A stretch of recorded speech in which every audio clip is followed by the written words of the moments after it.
నమస్తే, నేను journalist Madhavi. Welcome to our channel. దాదాపు శతాబ్దం పాటు ఏపీ చారిత్రాత్మకంగా వినియోగించుకున్న జలాలపై తెలంగాణ హక్కు కలిగి ఉందని ఆంధ్రప్రదేశ్ స్పష్టం చేసింది. మునుపటి ప్రకారం అనుమతించిన విధంగా మిగిలిన జలాలను ఉపయోగించుకుంటుందని తెలిపింది. దాదాపు 100 ఏళ్ల కిందట కేటాయించిన నీటిపై తెలంగాణ హక్కు కలిగి ఉండదని బుధవారం న్యూఢిల్లీలోని కృష్ణా జల వివాదాల ట్రిబ్యునల్ 2 ముందు ఆంధ్రప్రదేశ్ గట్టిగా వాదించింది. హైదరాబాద్ను అభివృద్ధి చేయడంలో ఏపీ పెట్టుబడుల పూర్తి విలువను తెలంగాణ వారసత్వంగా పొందిందని మాట్లాడింది. కృష్ణా జలాల గురించి మాట్లాడుతున్న తెలంగాణ గోదావరి జలాల గురించి దాస్తోందని ఏపీ చెప్పింది. 2 నదుల జలాలను కలిపి చూస్తే తెలంగాణకు నీటికి లోటే లేదని పేర్కొంది. కృష్ణా జలాల పునఃసమీక్షపై జస్టిస్ బ్రిజేష్ కుమార్ సారథ్యంలోని కృష్ణా జలాల వివాద ట్రిబ్యునల్ 2 విచారణలో 2వ రోజు కూడా ఏపీ తరపున సీనియర్ న్యాయవాది జైదీప్ గుప్తా గట్టిగా వాదనలు వినిపించారు. నీటి కేటాయింపులపై ట్రిబ్యునల్ ఇచ్చిన ఆదేశాలను మార్చేందుకు ఆస్కారం లేదన్నారు.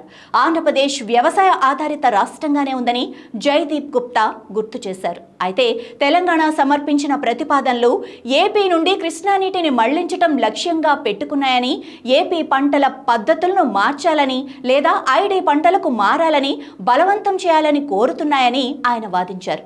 ఇటువంటి ప్రతిపాదనలు ఏపీ వ్యవసాయ ఆర్థిక వ్యవస్థను విచ్ఛిన్నం చేస్తాయని, అసలే ఆర్థికంగా తీవ్ర ఇబ్బందులు ఎదుర్కొంటోందని, ఈ పరిస్థితుల్లో తమకు ఉన్న నీటి కేటాయింపులు కూడా కుదిస్తే ఆర్థికంగా సంక్షోభంలోకి వెళ్తామని వాదించారు. ఉమ్మడి ప్రాజెక్టులైన శ్రీశైలం, నాగార్జున సాగర్లో గత కేటాయింపులను మార్చేందుకు వీల్లేదని జైదీప్ గుప్తా అన్నారు. సాగర్ జలాలు పూర్తిగా వ్యవసాయానికే వినియోగించాల్సి ఉందన్నారు. రాష్ట్ర విభజనకు ముందున్న ఉమ్మడి రిజర్వాయర్లకు కేటాయింపులు కుదించేందుకు వీల్లేదని స్పష్టం చేశారు.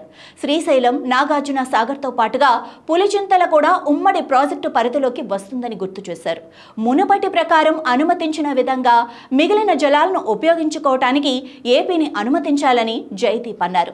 రాష్ట్రానికి అత్యల్ప నదీ తీరం ఉందని, కృష్ణా నీటిపై ఎక్కువగా ఆధారపడి ఉందని గుర్తు చేశారు. గతంలో ట్రిబ్యునల్లో ఆంధ్రప్రదేశ్ ప్రాజెక్టులకు కేటాయించిన నీటిలో కోత పెట్టడానికి వీల్లేదని ఈ సందర్భంగా ఏపీ స్పష్టం చేసింది. రాష్ట్రంలో 150 ఏళ్ల కిందటే సాగునీటి పారుదల విధానాలు నిర్దేశించారని ఏపీ ప్రభుత్వం గుర్తు చేసింది.